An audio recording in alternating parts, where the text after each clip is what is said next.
지금은 좀 잠잠해졌지만 며칠 전까지만 해도 증권 시장에 하루하루 오가는 돈이 1,000억 원이나 될 만큼 증권 열기가 대단해서 너나 할 것 없이 종합주가지수 같은 낯선 말을 배우게 됐고, 더러는 남의 일로만 여겨왔던 증권 투자에 은행 예금을 빼서라도 슬며시 끼어들고 싶은 마음이 생겼더랬습니다. 거기다 증권 투자하는 사람의 20%가 주부들이란 말대로 증권회사 창구는 이것저것 다 따져 장날 물건 고르듯 주식을 팔고 사는 여인들로 붐볐다는데, 그러나 바로 이 사람들 혹은 그 부모들의 일상을 30몇 년만, 아니 겨우 10몇 년만 거슬러 가면 전당포 한 평도 안 되는 철창 쳐진 그 방에서 옷가지와 이불을 뒤밀며 한 대박 쌀값을 애걸하던 모습을 가까이서 만납니다. 여유 자금이니 투자냐는 말은 우스갯소리로도 쓰지 않았고 나날의 연명에만 급급했던 그때, 돈은 전당포에서나 만질 수 있는 것이었고, 그래서 전당포는 하루의 양식과 바꾸어진 가난의 상징들로 그득했습니다. 금액이 많건 적건 은행 예금 안 든 사람이 드물고 국민 저축률이 30%를 넘어 외국 빚 더 늘리지 않고도 나라 살림을 꾸려나갈 만하게 됐다는 오늘, 소비가 미덕이라느니 하는 어줍지 않은 말까지 나오게 된 오늘이지만, 우리가 잊고 싶었던 기억 어디쯤에는 모든 것을 다 드러내고 또 맡기려 전당포를 찾는 허기진 모습과 채권 장사에까지 매달리던 몰골이 남아 있습니다. 그리고 쌀 한 주 맡겨 끼니를 걸러가면서 낙찰계에 번호계에 앞날을 걸던 시절과 그렇게 억척스럽게 손에 쥔 돈조차 끝없는 물가고에 물 새듯 줄어들던 안타까운 시절이 있었습니다. 춘궁기와 입학철로 꽃피는 4월을 잔인한 4월로 몰고 가던 그 돈. 그때를 아십니까? 오늘 얘기는 그 몇 푼의 돈에 부끄러움까지 저당 잡히며 살았던 시절.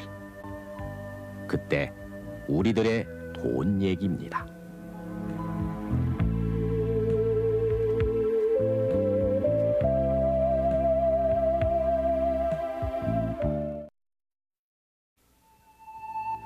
전쟁이 끝나고 부산 혹은 남도 어디쯤에서 모진 목숨을 지탱해오던 피난민들은 서울 가는 12열차를 따라 감격스러운 환도길에 올랐습니다. 그러나 그렇게 닿은 서울, 태극기 휘날리던 수도 서울은 이미 부서질 대로 부서져 남아있는 것이라고는 폐허의 암담한 뿐, 거기에는 먹을 것도 입을 것도 또 잠자리조차 없었습니다. 하루 벌어 하루 먹는 인생. 피난 시절과 다를 바 없는 고난이 계속됐고 전쟁통에 어깨에 못이 박히도록 부두 노무자일을 했던 가장은 또다시 막노동 일거리를 찾아 어수선한 거리를 헤매야 했지만 날품팔이 일조차도 늘 있는 것은 아니었기에 황혼은 언제나 하루 끼니를 걱정하는 곤혹스런 시간으로 다가왔습니다. 그러나 아무리 공치는 날이라 해도 보리쌀 봉지 하나도 들지 않고는 산비탈 판잣동네를 오를 수는 없었습니다. 내 한 몸 앞가림은 해보겠노라고 종이봉투를 붙이고 리찌의 모자를 만들고 있을 노부모와 전쟁통에 턱없이 조숙해버린 아이들, 제 손으로 만든 구두통을 들고 이곳저곳 기웃거리는 것을 먼 발치로 보며 한숨 지었던 그 아이들 생각을 하면 어떻게든 끼니거리는 마련해야 했습니다. 그러기에 전당포, 결국 찾아갈 곳은 전당포일 뿐이었고 그나마 지게 하나 지고 나온 빈 털털이 가장이 맡길 것이라곤 군복 물들인 우쪼고릴 수밖에 없었습니다. 전당포는 그렇게 연명에 힘겨워하던 50년대 가장들 앞에 막다른 골목으로 놓여 있었고 맡길 것조차 없던 사람들 형편 그대로 전당포 창고엔 남루한 옷가지들이 그득그득 쌓여갔습니다. 너나 없이 가난하기는 마찬가지여서 달리 손 벌릴 여유도 없고 은행 이용은 꿈도 못 꾸던 그때 전당포를 찾는 사람은 날품팔이 가장들만은 아니었습니다. 휴전 이듬해인 1954년에 나온 이 신문기사. 서민들 자금 사정에 어려움을 덜어주기 위해 서울 시내에 공설 전당포 4군데를 설치했는데 처음 2달 동안에만 3천여 명이 몰려 자금이 딸려 전당포가 문을 닫을 형편이라고 밝히고 있는 이 신문기사대로 앓는 아이와 만삭이 된 아내 앞에서 보통의 가장들이 떠올릴 수 있는 곳은 전당포밖엔 없었습니다. 입학철이면은 전당포는 더욱 붐볐습니다. 요즘과는 달리 4월에 입학식을 했던 그때 자식들만큼은 이 고생시키지 않겠다고 우리네 어머니들은 입학금 마련에 안간힘을 썼지만 시집 올 때 가져온 혼순이 금반지 폐물은 이미 피난 시절 국제시장통 금은 행상에게 팔아버린 지 오래여서 4월은 늘 잔인한 달로 다가왔습니다. 그래 끝내는 피난 시절에도 놓치지 않았던 재산 목록 1호 브라더 미싱을 내놓을 수밖에 없었고 그나마 입학금에 모자랄까봐 겨우내 덮던 이불까지 남정네 지게 위에 얹어야 했습니다. 후미진 골목이 끝나는 곳, 삐걱거리는 계단을 올라가야 만날 수 있었던 전당포.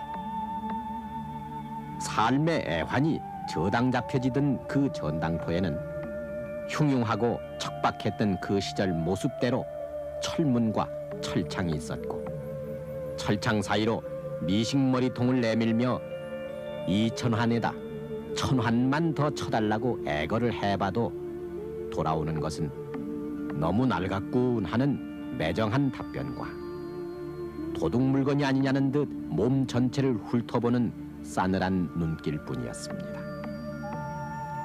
한 달 이자가 6부, 심하게는 1할까지도 받는 고리채였기에 만년필 시계라도 잡혀야 어려운 학창 생활을 마무리 지을 수 있었던 대학생들은 턱없이 도스토옙스키의 소설 죄와벌에 나오는 라스콜리니코프의 심정이 되기도 했습니다.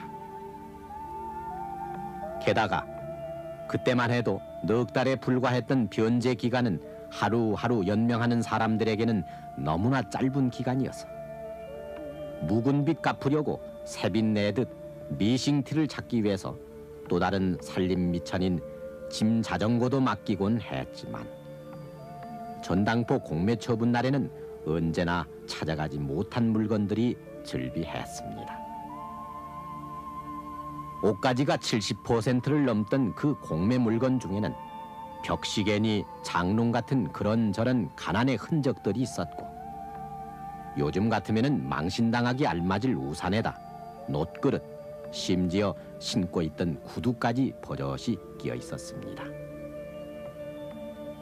물건이라면 지금같이 뭐 귀금속이 이렇게 많지 않아서 대략적으로 맡기는 것이 그저 의류가 막 가장 많이 차지했고 그 다음에 가구, 또 의류 종류 하나 그 침구, 이불까지도 싸가지 와서 나 맡기고 막 그 당시는 젊은 층도 사실 실업자들이 아침 먹고 벌이로 돈벌이를 하러 나와서 돌아다니다 보면 하루 종일 어디 가서 벌이를 못하고 저녁에 갈 때 집에 가면 당장 다른 데 빨리 가지고 들어야 된단 말이에요. 그러니 어떻게 할 수가 없단 말이에요. 자기 입고 다니는 옷이라도 잠바떼기라도 갖다 맡기고 쌀 한 대 값이라도 받아가지고 가서 먹고 살고 또 그 이튿날 나서 벌어서 그거 찾아가지고 가고 또 못하면 그 다음에 또 몇 개 먹고 막 이런 사람들이 상당히 많았어요.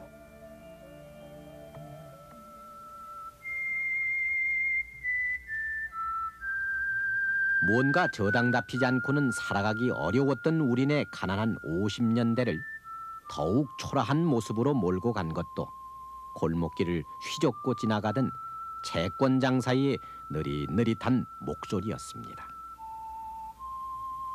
금이나 은이나 채권 삽니다. 고장난 시계 라디오 삽니다.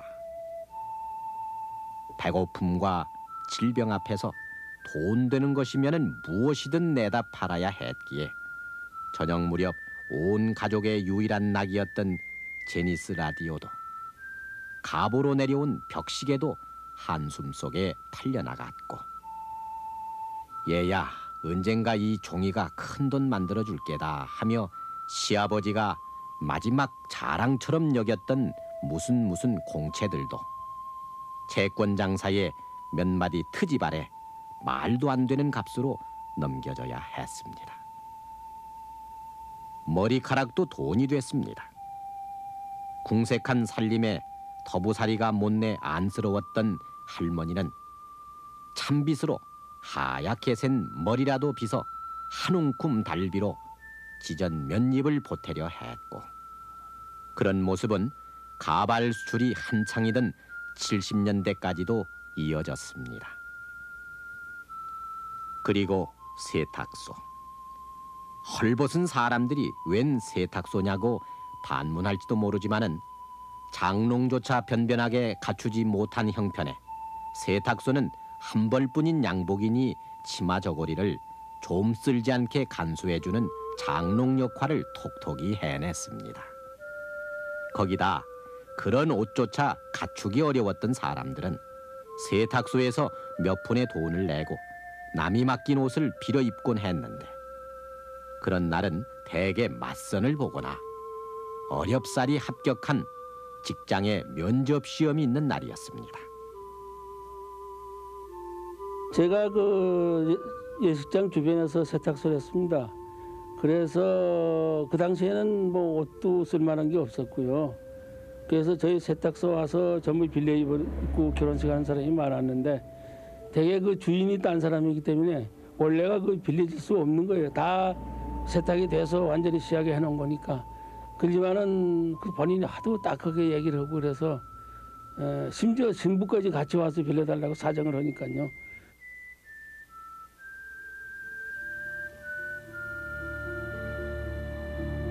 (50년대를) 어찌어찌 넘겨 60년대 재건의 시대가 됐다지만 전당포는 여전히 성업이어서 추석을 맞는 서민들을 위해 정부는 전당포에 긴급 융자를 해야 했고, 어떻게든 제사상은 차려보겠다고 옷보따리를 인 아낙네들은 전당포 문을 열기 전부터 줄을 이었습니다. 그러니 은행 구경은 참으로 드문 일이어서 웬만한 사람들도 화폐개혁 때나 그 높다는 은행 문턱을 넘어볼 수 있었습니다. 25년 전 1962년 6월 10일 전국의 은행 문 앞에는 그렇게 새돈을 만져보려는 사람들이 장사진을 이루었는데, 그나마 국민과 다를 바 없이 가난했던 정부가 투자 재원을 만들어 보겠노라고 새돈은 한 사람에 500원까지만 바꿔주고 나머지는 무조건 예금을 하라는 눈물겨운 조처를 내리는 바람에 곳곳에서 실랑이가 벌어졌더랬습니다. 결국 끝없이 돈이 아쉬웠던 국민들 성화에 그런 강제 예금은 실효를 거두지 못하고 끝났지만 100대 1로 바뀐 환에서 다시 10대 1로 바뀐 원까지 새로 바뀐 돈 가치는 천정을 모르고 치솟는 물가 앞에 하루하루 떨어져 가뜩이나 빈약한 서민들 호주머니를 더욱 옹색하게 만들어 갔습니다. 그러니 저축은 사치스럽고도 어리석은 낱말로 비춰졌습니다. 오늘 장년이 된 사람들이면은 누구나 기억하고 있을 토끼장. 중학교 입학금만큼은 내 손으로 만들겠노라고 그때 배움에 목말라 하던 숱한 아이들이 토끼 몇 마리든 토끼장 앞에 쭈그리고 앉아 탈 없이 잘 자라달라고 몇 번씩 빌었었지만 그런 저축조차 언제나 몇 발짝 먼저 달아나는 물가고 앞에서 서러운 눈물로 끝맺기 마련이었습니다. 그러나 사람 다니는 곳 어디든 좌판을 벌여 빗속에서도 억척스레이 삶을 이어갔던 아낙네들은 그런 가운데서도 돈을 모았습니다. 우리말보다는 일본말 다로모시로 더 많이 통했던 개. 요즘이야 주름살 펴는 개니 동양화 개니 또 주식 개니 해서 개 모으는 행태도 무척이나 달라졌고 개돈조차 은행 온라인으로 붙는다지만은 겨우 10여 년 전까지만 해도 개는 서민들의 생계를 바꿔놓을 수 있는 목돈이 걸린 일이어서 개돈 타는 날에는 개원들 입안에 침이 마를 정도였습니다. 개주가 도망갔다느니 개원들 중 누군가가 깨진 개 때문에 자살을 했다느니 하는 기사가 끊임없이 나왔지만은 은행돈 얻어쓰기가 하늘의 별따기였던 그때 인구 200만이던 1960년의 서울에 개 모임만 23만 건에 달한다는 조사 보고서가 나올 만큼 사설 개는 늘어만 갔습니다. 사병이 끝나고 이제 돌아와서 이제 돈을 쓰다니까지 말이 여간한 말이 힘든 게 아니거든. 그러니까 이 사람이 막대하게 나가고 은행 돈이란 거는 뭐 어떻게 만질 수도 없고 또 은행 저축이 통장 가진 사람이가 막 100에 한이나 있으면 없거든. 그건. 뭐 돈 돌릴 수 있는 좀 돈 있는 사람들이 좀 돌리자면 최고 1할리부터 1할리 5부까지 올라갔습니다. 막대한 이자 1할리 5부. 그것을 어떤 사람들 쓰는 거면 또 개다고라고 썼어. 20미 못와서 한나 불리지 그때 돈 얼마씩 5,000원씩 3,000원씩 이렇게 못와가지고 저리 구멍가게를 시작했다. 또 동대문 시장 나가거든. 남대문 시장 내보냈어요. 그래서 그것을 자력갱생하자. 자력갱생하자니 얼마나 피땀이 나고 흘리거든.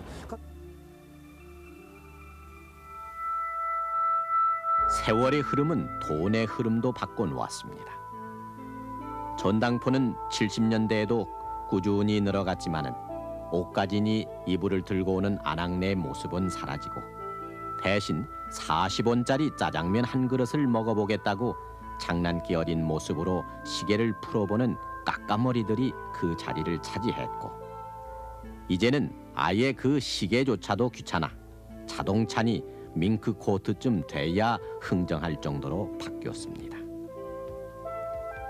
전당포를 둘러싸고 작물 시비가 붙던 일도 줄어들었고 기한 안에 찾지 못해 끝내 공매됐던 시계들이 이른바 낙가마 장사 중간 상인들 손에 넘어가 남대문 시장 어디쯤에서 진열되던 풍경도 보기 어렵게 되었습니다. 의료보험이란 말이 낯설지 않게 된 오늘 병원비 때문에 전당포 찾는 사람도 찾기 어렵게 됐고 웬만한 가정이면 갖고 있는 마을금고 통장은 급전 1,200만 원을 융자받는데 그리 큰 어려움을 주지 않게 됐습니다. 봉급은 의뢰의 통장으로 받는 것인 양 여기게 됐고 신용카드로 물건 사는 것이 조금도 어색하지 않게 된 오늘 은행 문턱도 그만큼 낮아졌습니다. 달러만 안고 있으면 돈 번다고 여기던 것이 겨우 몇 년 전 일인데 전쟁 후 7년 동안에만 400%나 올라 화폐 개혁까지 겪으며 태어났던 원화가 계속되는 물가 안정으로 오히려 평가 절상을 하라는 소리가 나오게 됐고 채권 삽니다 하는 채권 장사의 쉰 목소리도 이젠 사라졌습니다. 그러나 끌리듯 한낮에 골목길을 휘돌아가던 그 목소리를 더듬어가면 하루의 양식을 위해 또 다른 가난을 저당 잡히던 시절을 만나게 됩니다. 보리쌀 한 봉지, 연탄 한 장을 사기 위해 하나뿐인 외투에 이불까지 맡겨야 했던 시절. 부끄러워 고개를 못 들고서도 후미진 골목길 전당포에 재봉틀을 부려놓고 내 자식들만큼은 이런 곳엔 안 올 것이라고 몇 푼 입학금 마련한 것만 기꺼워하던 그때, 우리들 고난의 가계부가 숨쉬고 있던 그때를 아십니까?